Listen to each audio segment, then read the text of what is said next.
எனக்கு மிகவும் பிரியமான சகோதர சகோதரிகளே, இன்றைய திருவருகை காலத்தின் 3வது நாம் கொண்டாடி கொண்டிருக்கிறோம். நீங்க எல்லாருமே மகிழ்ச்சியா இருக்கிறீங்களா? எல்லாரும் மட்டும் கை தூக்குங்க. எல்லாருமே மகிழ்ச்சியா இருக்கோம். Very good. ஆனா நான் ஒரு பங்கு கேட்டேன், கை தூக்குங்க மகிழ்ச்சியா இருக்கிறவங்களா அப்படின்னு. எல்லாரும் கை தூக்கிட்டாங்க. ஒருத்த கூட கையை கீழே போடல. அவங்கள்ட்ட இந்த கேள்வி கேட்டு, ஆனாலும் 2 பேர் மகிழ்ச்சியா இருக்கிறார்கள். மாதவன் சுசன் என் புனித ராயப்பொருள் இல்ல. அன்புக்குரியவர்களே, ஒருவர் இந்த உலகத்திலே இல்லை, இன்னொருவர் இந்த உலகத்திலே இன்னும் பிறக்கவில்லை. பிறக்காத குழந்தையும் இறந்து போனவங்களும் தான் மகிழ்ச்சியா இருக்கிறாங்க. இந்த உலகத்தில் யாருமே மகிழ்ச்சியாய் இல்லை. அதான் உண்மை. கவிஞர் ஒரு பாட்டு பாடுவார். சென்றவனை கேட்டால் வந்துவிடு என்பார், வந்தவனை கேட்டால் சென்று விடு என்பார், சென்று விடு என்பார். அன்பானவர்களே, இந்த உலகத்துல மகிழ்ச்சியா இருக்கணும்னு நம்ம எல்லாருமே ஆசைப்படுறோம். ஆனா மகிழ்ச்சியாக யாருமே, முழுமையான மகிழ்ச்சியாக யாருமே இல்லை. மகிழ்ச்சி என்பது அவரவர் மனநிலையை பொறுத்ததுதான். கடவுள் நரகத்தில் இருந்தா கூட அது சொர்க்கமாகும். ஆனால் சாத்தான் சொர்க்கத்திலே இருந்தாலும் அது நரகமாய் மாறிவிடும். நமது உண்மையான நிலையை ஒளிவு மறையின்றி நாம் ஏற்றுக்கொள்ளுகிற பொழுது நாம் மகிழ்ச்சியாக இருக்க முடியும். இந்தியாவின் வழியை ஆயத்தப்படுத்த தந்தை கடவுளால் தரணிக்கு அனுப்பப்பட்டவன் என்பதை தாழ்ச்சியோடு ஏற்றுக்கொண்டார். அவர் சொல்லுகிறார், கிறிஸ்து ஒருவர் தான் வார்த்தை என்றும் தான் வெறும் குரலிலேயே என்றுதான் சொல்லுகிறார். அந்த அளவுக்கு அவர் தன்னை தாழ்த்துகிறார்.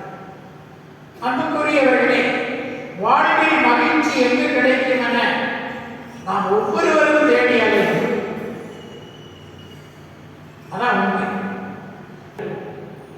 இத்தகைய சூழ்நிலையிலே தான் இன்றைய வாசகங்கள் நாம் மகிழ்ச்சியாய் இருப்பதற்கான அடிப்படை காரணங்களை தெளிவாக கொடுக்கிறது.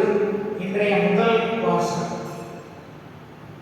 இன்றைய 2ஆம் வாசகத்திலே புனித பவுல் எப்பொழுது மகிழ்ச்சியாய் இருங்கள், இடைவிடாது ஜெபியுங்கள், என்ன நேர்ந்தாலும் நன்றி கூறுங்கள் என்று சொல்கிறார். முதல் வாசகத்திலே ஏசாயா சொல்லுகிறார், ஆண்டவரை நான் பெருமகிழ்ச்சி அடைவேன், என் கடவுளில் என் உள்ளம் பூரிப்படையும் என்று சொல்கிறார். அன்பான இறை சமூகமே, பாவத்தின் மூலம் கடவுளை விட்டு நாம் பிரிந்து போகாமல் இருந்தோமானால், அதாவது ஆண்டவரோடையே ஐக்கியமாக இணைந்து இருந்தோம் என்றால் நாம் மகிழ்ச்சியாக இருக்க முடியும். நிச்சயமாக ஆண்டவரோடு இணைந்து இருப்பவர்கள் துன்பத்தை கண்டு தயங்க மாட்டார்கள், துவண்டு போக மாட்டார்கள். என்னை காப்பவர் கண் அயர்வதும் இல்லை, தூங்குவதும் இல்லை என்ற உணர்விலே மகிழ்ச்சியாகவே இருப்பார்.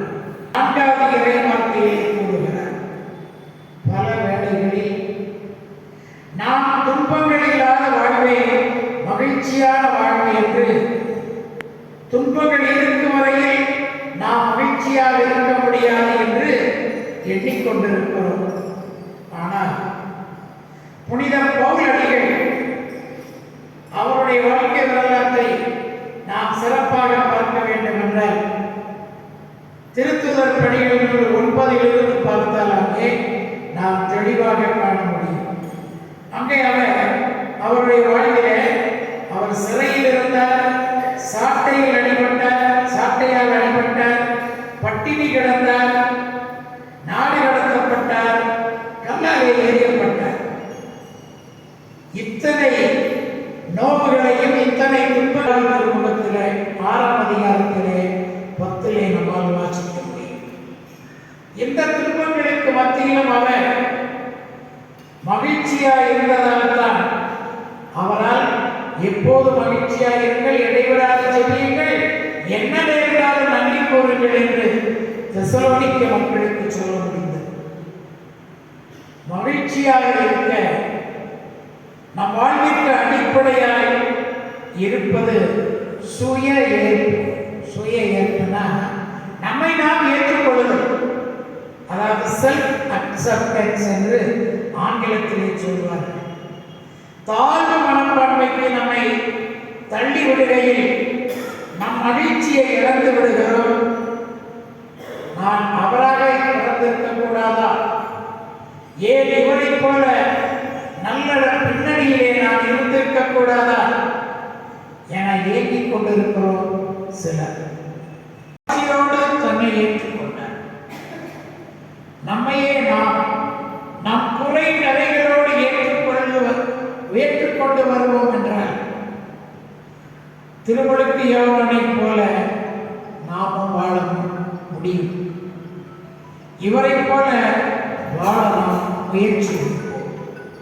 அன்பானவர்களே, இங்க வந்திருக்கிற திருப்பலிக்கு வந்திருக்கவங்கள யாருக்காவது ஜாய் அப்படின்னு பேர் இருக்கா? இருக்கிறவங்க பேசுங்க. ஜாய். இயேசு நமக்கு மகிழ்ச்சியை கொடுக்கிறவர். அந்த இயேசு தான் அடுத்த வார நிகழ்விலே அவர் நம்மோடு வந்து பிறக்க போகிறார். அவருடைய பிறப்பு குடியிலே பிறக்கின்ற பிறப்பாக இருந்து விடக்கூடாது. நம்முடைய குடும்பத்திலே, நம்முடைய இதய குடியிலே அவர் வந்து பிறக்கின்ற பிறப்பாக இருக்க வேண்டும் என்றால் நாமும் மகிழ்ச்சியாய் இருக்க வேண்டும், மற்றவரையும் மகிழ்ச்சியாய் இருக்க செய்ய வேண்டும். Be happy and make others happy என்று சொல்வார். என்னால் பிறரை மகிழ்விக்க முடிகிறது என்றால் நீ இயேசுவிடம் அருகிலே நெருங்கி வந்துவிட்ட. இன்னும் உன்னால் மகிழ்ச்சியாக இருக்க முடியவில்லை, மற்றவரை மகிழ்ச்சிப்படுத்த முடியவில்லை என்றால் நீ இயேசுவை விட்டு இன்னும் தூரம் போய்க் கொண்டிருக்கிறாய் என்ற அர்த்தம். எனவே இயேசுவை நெருங்கி வந்து அவர் கொடுக்கிற மகிழ்ச்சியை நிலைத்து நின்று